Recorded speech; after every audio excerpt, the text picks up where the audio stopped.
All right, welcome back, guys. Since Lucas was already here for our podcast, we wanted to do the most controversial thing we've seen on our channel so far and our socials and in my career. Matter of fact, it's been one of the biggest topics. Stand by, watch this thing all the way through because you may learn something.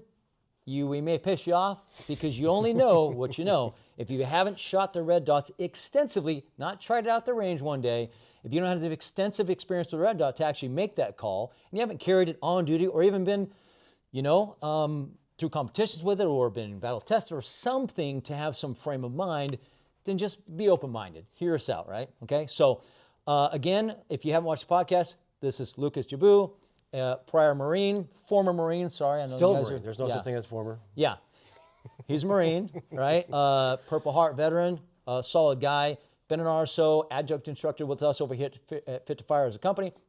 Also currently works at a gun store and sees and hears this stuff firsthand every day. So I appreciate your take on it and you being here. So, all right, we're gonna get cracking. Here's what we're gonna start with. We've got 1, 2, 3, 4, 5, we got 7 guns. These are our personal guns, some of our family members' guns. We're not rich, we don't have a big collection, but we wanna go over different types of red dots, different manufacturers on different size and different weapon systems, why we like different ones, and but we're gonna start with the meat and potatoes, man. Are you ready? Oh, I'm ready. We're gonna start with some controversy. Oh my God, you don't need this fancy stuff. It is too bulky. It scratches me. I've heard this, right? Oh, yeah. I shoot perfectly good in iron sights. The battery is going to break down anyway. I don't want anything electronic I have to count on. What else have you heard? Oh, it's pretty much the same thing. It makes it harder to conceal, which it doesn't because of where it's tucked in at. It has nothing to do with concealment whatsoever. That's all the back side of the gun. And then, my eyes can't see the dot, or it's too hard to find, all these things. Too hard to find. Probably the most common one, yeah. It is the most common one. Being inexperienced at one point with red dots, I grabbed my first red dot, and I had no idea where the hell it was. Yeah. So I ran I ran iron sights my entire military career. Same. Except obviously long-range optics. Yeah. And I ran iron sights my entire police career. It wasn't until after I got out that it even allowed us at Los Angeles Police Department to put any kind of optics on guns. In fact, the only ones could even have flashlights in my career was K9, I think bomb squad and SWAT guys. So things have come a long way. And now there's a reason why everybody's running them. All your competitive shooters. Weston, again, our guy behind the camera, he's a competitive shooter. He's in the competitive shooter world. Do you know anybody you shoot with in your competitive shooter world that does not run a red dot? No. Okay, there you go. Case closed. I'm kidding. So you have the few diehard guys that do like the no optics class. That will still run iron sights, but those are like your diehard guys. And that's impressive. It is. So here's some rumors right off the bat. Why did I give in? I was always an naysayer, old school. I've been completely converted. Why did I finally give in a red dot? My eyesight, man. Oh. As my eyesight got worse, I found it harder to focus on that front sight as well as I could and get accurate shots downrange. And for me, that don't work, right? The proof is in the pudding, right? The effect on target is all that matters. So, and that's actually one thing. I did that. In the store, we get a lot of the older gentlemen and ladies that will come into the store, and they complain about it's getting harder and harder to see with their iron sights. Yeah. And we'll get them tested out with some of the other red dots and some of the green dots that some of these companies are coming out with now, especially with all the people that will come out with the astigmatisms and everything, and they'll come back to the store and say, oh my God, I can actually shoot now. Yeah. I can see better now. I can hit what I'm aiming at. So I did learn, and this is something that I researched quite a bit because I was teaching a lot of people that green dots can help us. They can help with astigmatism. There's different severities and different versions, from my understanding. I'm talking to some doctor friends of mine that say, no, I have a severe astigmatism, and the green dot did not help me. It made it worse. So it's not for everybody, but it can help. I've run both colors. On my Scorpion CZ, I run a green. It's neat. I don't have any problems either way. I think it's neat because I just want to be different. I think one of these on the table might be green, I believe. I know my son's red dot on his rifle, Holosun 510, kind of like EOTech looking shaped. That thing is green dot, and he likes it. So they don't have any issues. So let's get started. Let's dive in the meat of this. But I wanted to dispel, from a training standpoint, the things between red dot and iron sights. Okay, here's the difference between red dots and iron sights. Iron sights, when you draw out and you gain control of the weapon and you're pressing out, you're at count 3, going to count 4, which is finger on the trigger, ready to fire. You have to do sight alignment, left, right, top, bottom. sight alignment, sight picture, perfect, right?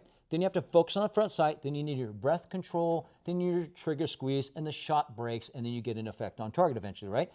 That is a lot for the human being to do, especially add under pressure. So from a training standpoint, there's a thing called gross and fine motor skills. When you get stress induction, or you get that adrenaline boost we talk about, you get that fog of war, that fog of training, you lose your fine motor skills. You are going to have problems finding that red dot. That front sight.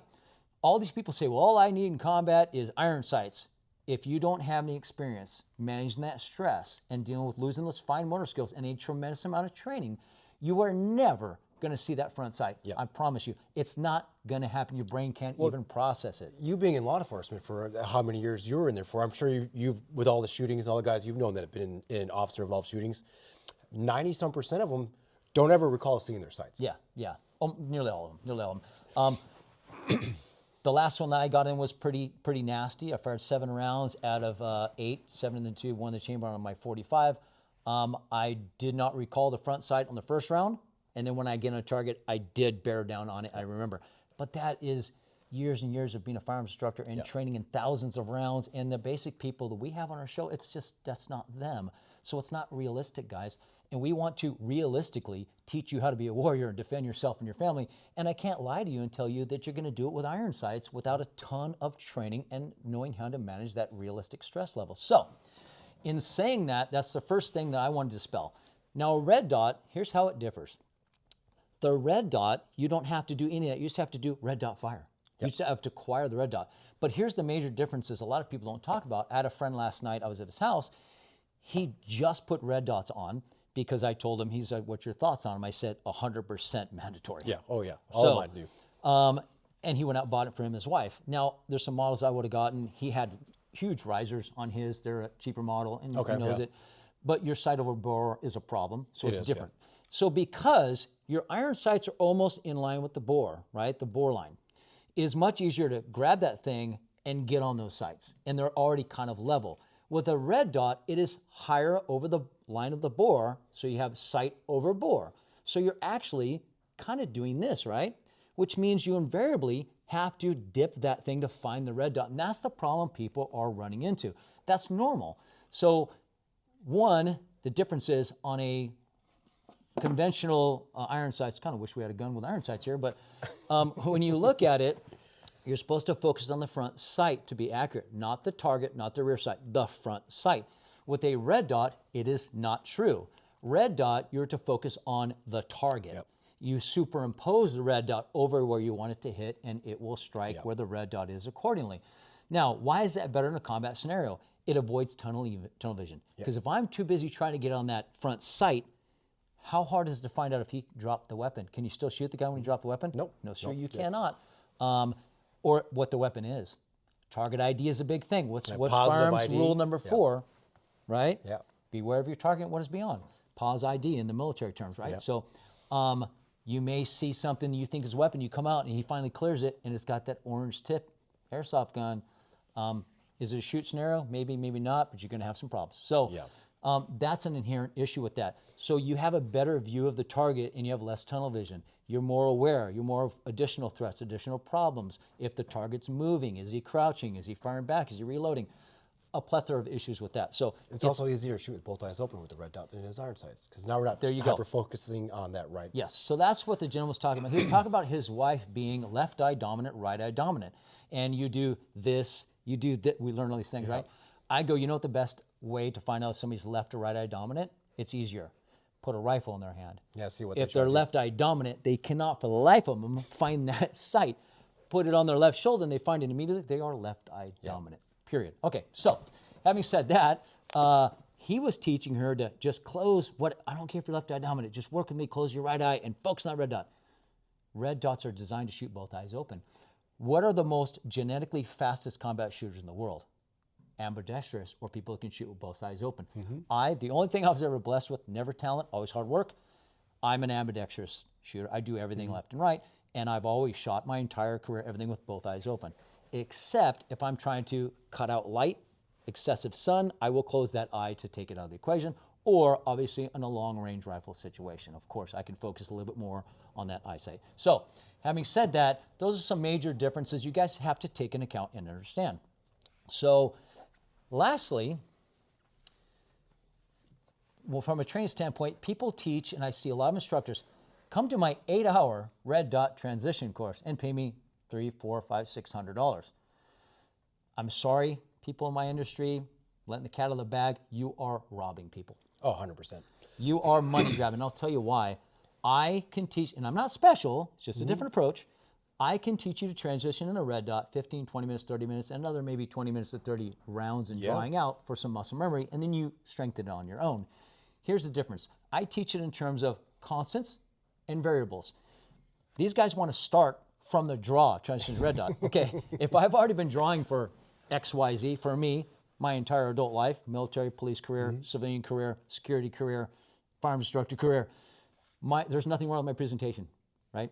The entire presentation of the weapon system. The only difference is one thing. That's all constant. I've developed that over time. I've changed it for years, but that's my constant. I know how to do those things. The only variable with a red dot is this, wrist angle. Yeah. That's the only difference. So here's what I teach. Punch out. Acquire what all your constants are. Okay? Punch out, punch out, punch out. Okay, now when you punch out, only move your wrist to find the red dot. That's all you should have to do. Otherwise, there's a little bit more work to do, and they're beginners. Find that red dot. Okay, lock everything down. You should never be able to do this anyway. You should always be able to have that tight. Lock everything down. Squeeze everything tight, and what you're doing is hitting save. You're teaching your muscles, this is what I want. This is a position. Go back down, relax. Punch out. Find it by only moving your grip angle, which is the only variable we're missing, right? Lock that down, remember it, come down. Do that several times because everything else should have already been there. If not, that's in a different class anyway. It's not a red dot transition course. That's called basic pistol fundamentals, right? So I would submit that to you. If you want to train on how to do red dot, that's all you need to do, guys. And you can dry fire do that in your home and then verify at the range if you need to. So that's do you have anything to say about that? That's the biggest thing I've seen with people with red dots is they get excited about them, they put them on their guns, they go out and shoot them once or twice without actually learning how to use them, how to press and present, and then they take them off because, well, I can't shoot with this thing. Well, they're not learning how to find the red dot, present the red dot, and then shoot with it because it is different than iron sights. You can't be an iron sight shooter and then grab a red dot for the first time and be like, okay, I'm proficient and I'm hitting bullseyes every time. I could. The first time I shot a red dot, I emptied an entire mag and had no idea where I was hitting because I couldn't see the red dot at all. I was using just a front sight at that point because I didn't know what the hell I was doing. I've taught classes where people brought a red dot and I assumed they knew how to shoot a red dot and they didn't. And I'm telling them, side alignment, side picture, breath control, trigger press, squeeze, the fundamentals, the basics, and they're not hitting anything. And then they go, oh, I thought I'm supposed to be aiming on these sights the whole time. I go, you brought a red dot to this class. Oh, well, it's my husband's gun. I've never shot a red dot. So, but that's a thing, right? So, okay, that's kind of our 2 cents. That's where the controversy is going to come from. Let's dive into some different models, maybe some pricing, some value, what we like and we don't like. Let's start at the entry level. This happens to be the oldest one on the table. Let's start with my wife's. And everybody, I'll do these videos and I'll mention the gun's model right off the bat. And the first comment I get is, what model gun is that? Okay, guys, bear with me for a minute. This is a 6-hour P365 XL is the actual model, different from the X Macro that all of you asked 14 times what the model is. Okay, so this at the time had a version that it came with, the P0, which is their compact carry. And at the time, it didn't have this metal cover on it. Absolutely They were just getting beat to death. Atrocious. I've been through 3 of them, sent them back. They finally sent me the one with the little metal casing on it because she puts it in her purse, her backpack, all this other stuff. It does come with a built-in rear sight so that you can, I don't know if you can see it, it can co-witness. You still have, guys, another misnomer, you still have your iron sights. You didn't negate them. On this one, I had to go suppressor level higher sights so I can still use iron sights if this should fail, if I need to, and I'll never need to. But it's there for you. This one does for all your guys that say, well, what if it fails? Which, oh my God, it's going to fail. Great. Well, you still got your irons on there, so you have no excuses. This one has built-in. I like that. Battery life's terrible on it. Viewing picture is fine. It's nice. Parallax is nice. Wherever it is in the window, it's pretty accurate.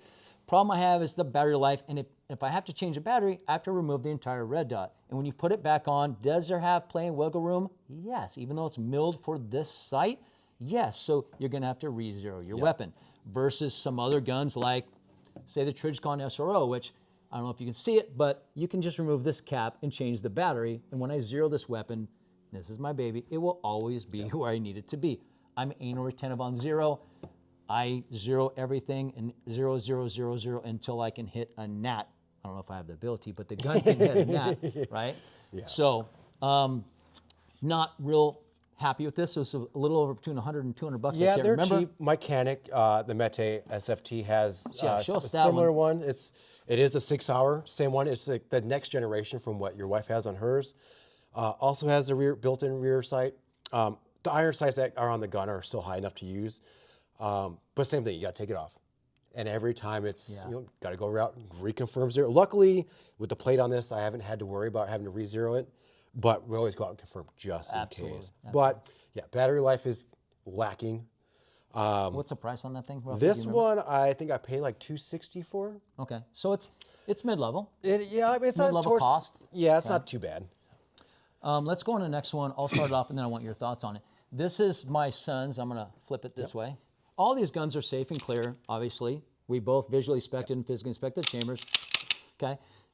This is a Holosun. It's super thick and durable. I'll tell you, it's a tank. Holosun makes and I've used a lot of their products. I've been on their law enforcement kind of discount deal for years. And for the money, they're really hard to beat. So we're going to really if hard you to allow me, I want to get into that a little bit here in a bit. But this one's super durable. It went on sale, so my son grabbed it for this PSA dagger. It was like a $300 gun. Yep. Loves it. Did some little things to it. He does have suppressor level sights already on the slide from the factory, so that was cool. It was like 179 bucks. He loves it. It's phenomenal. Verify it is red. There's some things you can do to it, but battery only, does not have solar, there's another function called shake awake. Yep.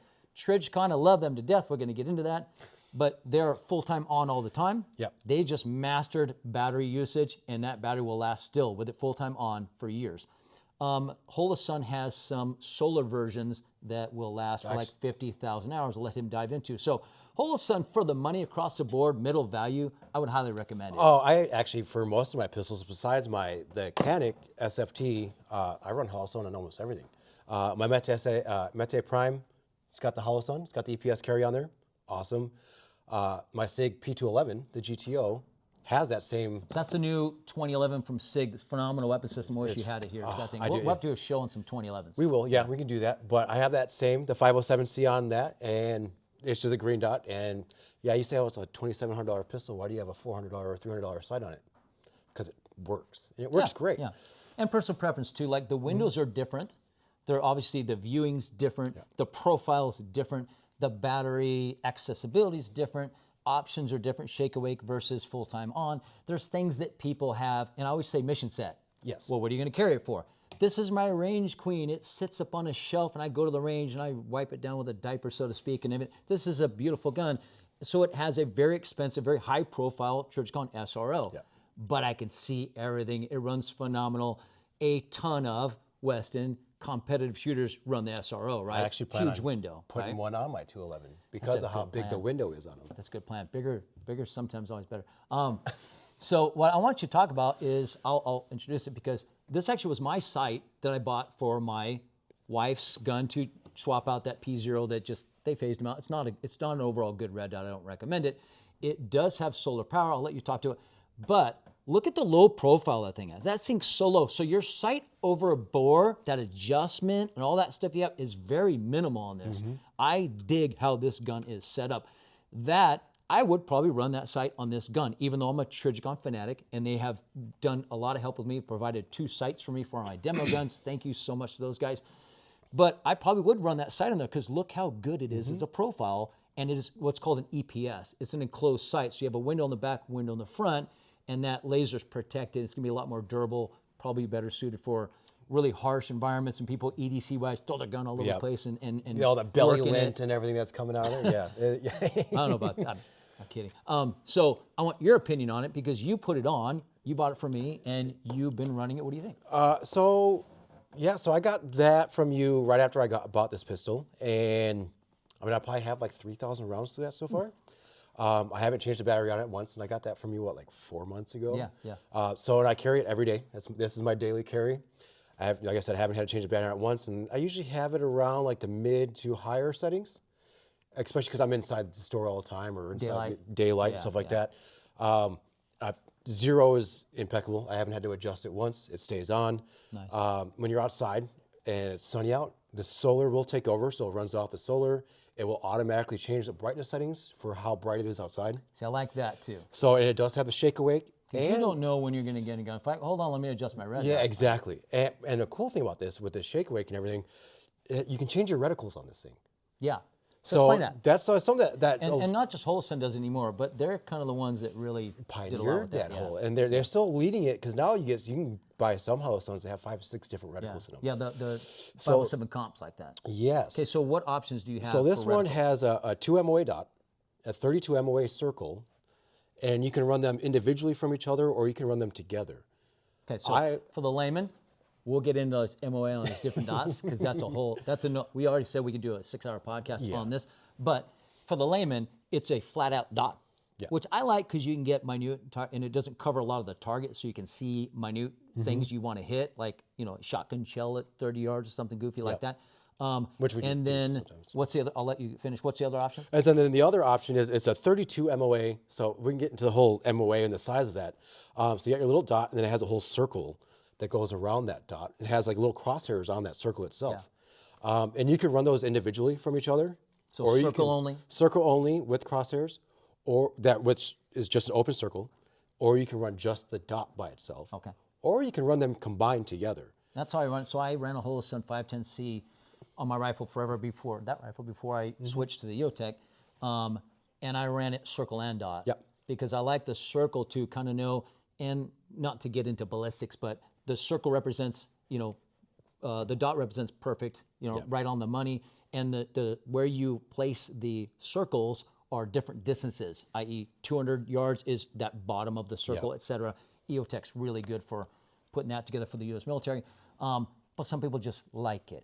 Right. Yeah, so some people don't like the circle. It takes up too much in your view. Some people like it. I run the circle and the dot. How are you running the thing? So right now it depends on. I'll get like a little hair up my butt once in a while, and I'll change it from just a dot, or most of the times with a circle and the dot, because I can. I have the option. However I'm feeling, match my outfit, whatever I'm wearing for the day. But yeah, and the hash marks do work. So I have a 15-yard 0 in all my pistols, and at 50 yards, it's that circle, the bottom of the circle. Yeah. And then we go out to 85 yards, it's going to be the bottom of the hash mark. And then obviously we know we go all the way at 100, it's 15 and 100 is about the same. That's solid, because most people sitting at home think that you zero a weapon of any kind. Actually, I thought this embarrassing so when I first got in the military. I thought, dude, if I can just get side alignment, side picture, you're good. 1,000 yards down the road, like I could hit it. I'm telling you, I'm not good. Because the bullets always fly straight. It's like a laser. Yeah. It's not the case. Ballistics, that bullet's dropping as soon as it leaves the barrel. So it's losing velocity, which is which most people realize that when you're actually shooting, your gun's actually pointed up a little bit. Yeah, because we don't want to get too much in, but your sight's here. And at one point, your 0 is where you choose for any sight to intersect with the actual trajectory of the bullet. So that's good to brings up a whole other ball of worms, but we want to simplify that for you at home.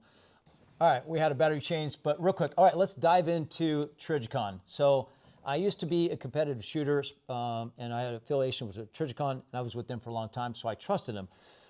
When I came back around to it and started running a lot of red dots on my personal stuff, they're just one of the places I stopped. I did Holston for a while just because of affordability, but now I've got a relationship with Trijicon again. They provided this sight as well as the SRO, the larger one, for these demo guns I take across the country, and we've mentioned it in the video on this gun, and they helped a tremendous amount with the program, showing kind of retired cops, active duty guys that were working for us, what's out there, what's available, and Trijicon jumped on the program for us, so I appreciate that. So that's pretty awesome.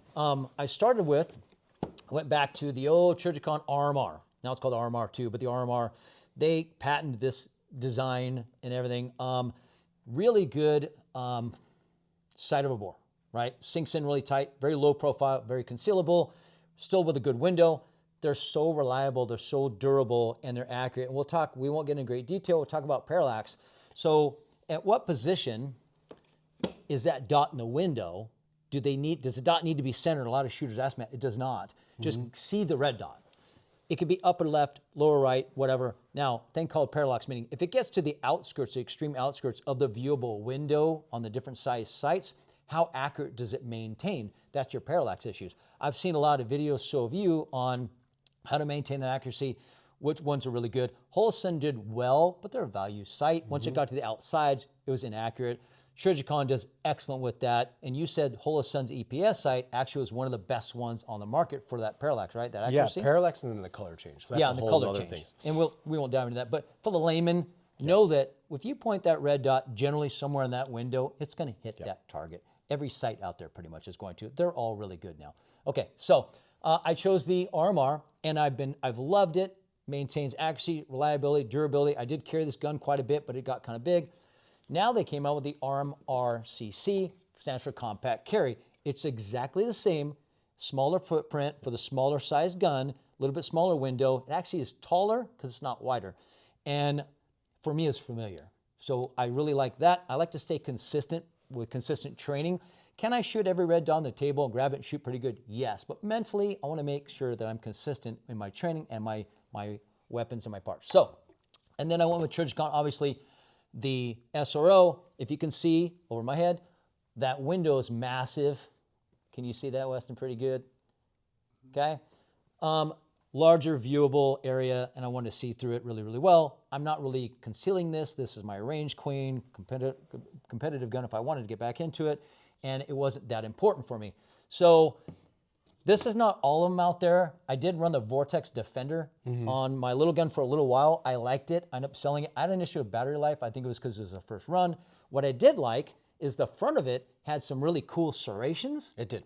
So if I did have a malfunction or need to rack that thing, I could rack that thing on a tree. I could rack it on my boot. I really liked that. And it was thick and durable little sight. Sight picture was a little small on it. And the battery life was kind of a turnoff. So I switched back to Trijicon. Never had any issues. Stay with what you know. And that was my 2 cents. I just kind of wanted to go through all the guns. So I did get a sight from Holosun called a 507 Comp. Yep. A lot of the competitive shooters switched over to that versus SRO. It is a strong contender for the SRO. It is. It does have a lot more options for the reticle and MOA, meaning the size of the reticle or the dot in relation to the target, basically, is the best way to explain it. Has a lot of options as far as that goes, but is a massive viewable window. It is. I've actually thought about getting one for the SFT because I've used that for competitions and stuff like that. I've also thought about getting for the 211 just because it's comparative to the size of the SRO. Yeah. And they have them in the RMR cut and as well now as the RMSC cut.